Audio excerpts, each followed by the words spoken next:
مع الله في لألآت النجوم وحبك الغيوم وضوء القمر۔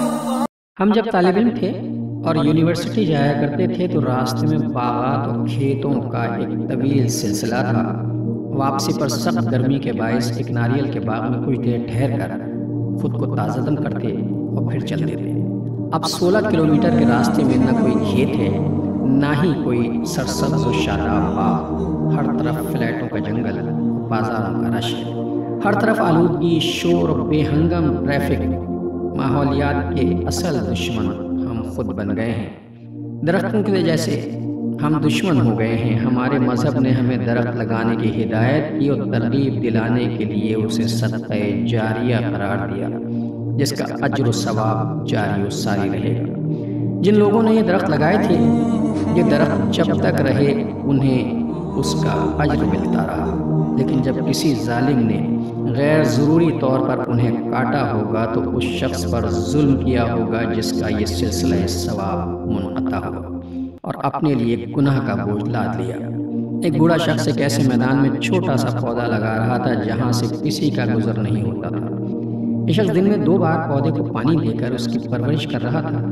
کسی نے سمجھایا، اس لقدق صحرا میں کیوں اتنی محنت کرتے ہو؟ بوڑھے نے جواب دیا، معلوم ہے یہ علاقہ برسوں آباد نہیں ہوگا، یہاں سے کسی کا گزر نہیں ہوگا، لیکن یہ درخت بڑا ہو گیا تو دھوپ میں مارے مارے پھرنے والے پرندوں کو سائے میں بیٹھنا نصیب ہو جائے گا۔ پرندے اس پر گھونسلہ بنائیں گے، اس کے بیجوں اور پھلوں سے اپنا پیٹ بھریں گے تو میری محنت وصول ہو جائے گی۔ ہو سکتا ہے کوئی پھولا بھٹکا مسافر بھی اس کے سائے میں کچھ دیر آرام کر کے تازہ دم ہو جائے۔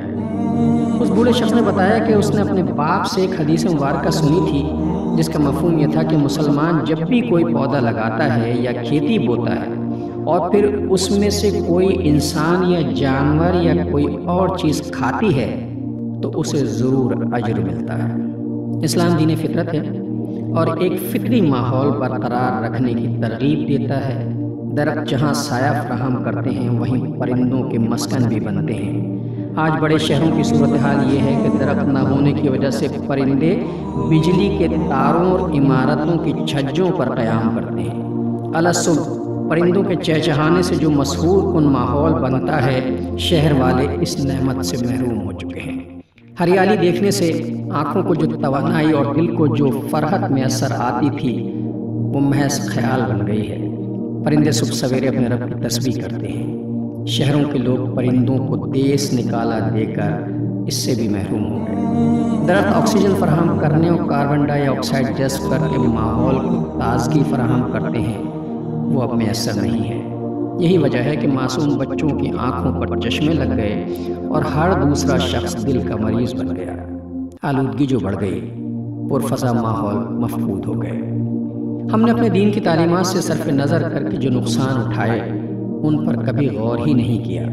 حضور صلی اللہ علیہ وآلہ وسلم کا فرمان گرامی ہے کہ جب شہروں کی آبادی بڑھ جائے تو دوسرے شہر آباد کر لیا کرو۔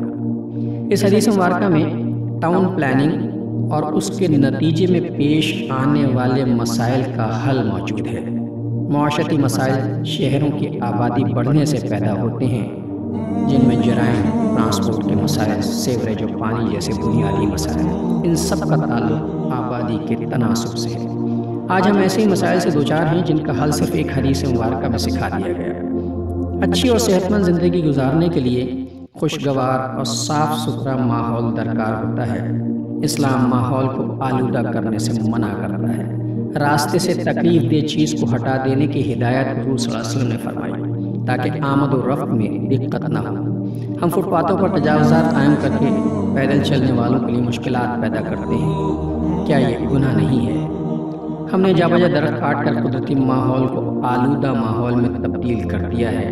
اسلام ماحول کے تحفظ کو افضل قرار دیتا ہے کیونکہ اس کے اثرات انسانی زندگی پر مرتب ہوتے ہیں اور انسانی زندگی اللہ کے نزدیک بہت اہم ہے۔